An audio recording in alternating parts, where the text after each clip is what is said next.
যে 47 থেকে শুরু করে 2025 সালে আজকে কত 22 অক্টোবর এই পর্যন্ত আমাদের দ্বারা যে যেখানে যত কষ্ট পেয়েছেন আমরা বিনা শর্তে যারা কষ্ট পেয়েছেন তাদের কাছে মানছি।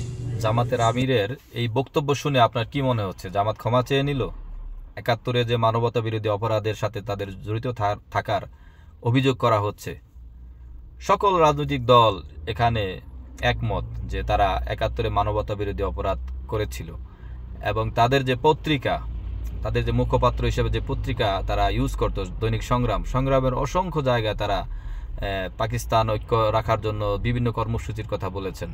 তাদের যে আল বদর, আল শামস, শান্তি কমিটি, এই যে নানান রকম কমিটি করে, রাজাকার বাহিনী কমিটি করে স্বাধীনতার বিরুদ্ধে পাকিস্তানকে এক রাখার জন্য তারা যে চেষ্টা করেছিল, এগুলো কি এই বয়ান 47 থেকে আজ এখন পর্যন্ত যত ভুল পেয়েছেন, কষ্ট পেয়েছেন, এজন্য ক্ষমা চাইলাম, এর মধ্য দিয়ে শেষ হয়ে গেল? আসলে জামাত যেটা চাচ্ছে সেটা হচ্ছে যে তাদের যে সিদ্ধান্ত 71 সালে যে তাদের যে সিদ্ধান্ত নিয়েছিল, সেই সিদ্ধান্তকে বাংলাদেশের বুকে প্রতিষ্ঠা করার জন্য তারা প্রমাণ করতে চাচ্ছে এবং তারা সেই সিদ্ধান্তে থাকতে চাচ্ছে। এজন্য যদি তারা প্রকাশ্যে স্পষ্টভাবে 71-এর জন্য ক্ষমা চেয়ে ফেলে, এই অপরাধকে দায় স্বীকার করে ক্ষমা চেয়ে ফেলে, তবে তারা তো তাদের সিদ্ধান্ত ভুল প্রমাণিত হবে এবং তারা তাদের যে সিদ্ধান্ত, তারা যে অপরাধী এটা তারা স্বীকার করলেন আনুষ্ঠানিকভাবে, এটা তাদের কাছে চলে আসবে।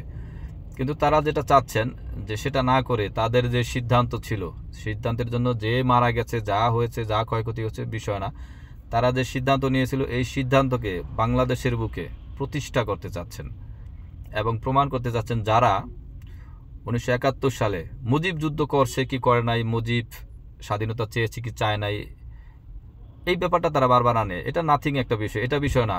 মুজিব চেয়েছে কি চায় না সেটা বিষয় না, কিন্তু মুজিবের নাম নিয়ে জনগণ যুদ্ধ করেছে। আপামর জনতা মুজিবকে সামনে রেখে তারা যুদ্ধ করেছে।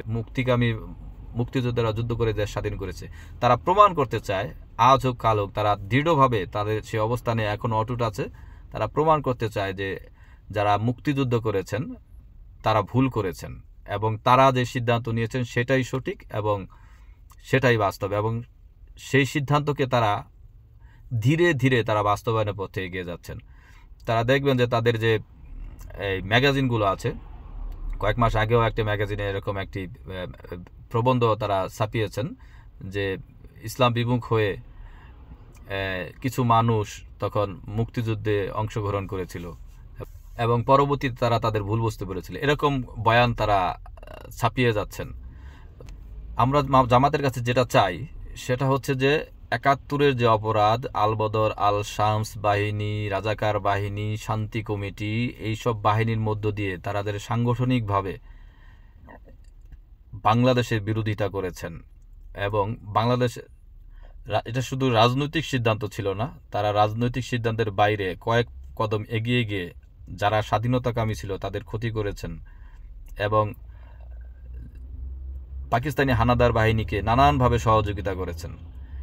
এই টোটাল ঘটনার জন্য তাদের নিঃশর্তভাবে টোটাল ঘটনাকে উল্লেখ করে এবং এই ধরনের অপরাধে তারা জড়িত এবং এই ধরনের অপরাধের কারণে যারা জানমাল গেছে, যারা যে ধরনের ক্ষয়ক্ষতির শিকার হয়েছেন, সকলের জন্য সবার কাছে নিঃশর্তভাবে ক্ষমা চাইতে হবে।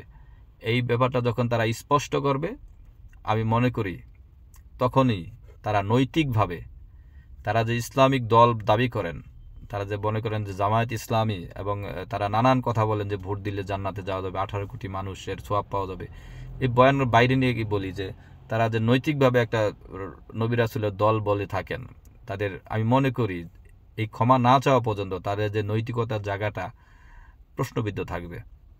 তারা নৈতিকভাবে বাংলাদেশে রাজনীতি করার অধিকার রাখে না যতক্ষণ পর্যন্ত না তারা মানবতা বিরোধীর অপরাধের জন্য, 71-এর সেই অপরাধের জন্য স্পেসিফিকভাবে ক্লিয়ারলি বলবেন, ততক্ষণ পর্যন্ত তারা বাংলাদেশের বুকে নৈতিকভাবে রাজনীতি করার অধিকার রাখেন না। ধন্যবাদ সবাইকে।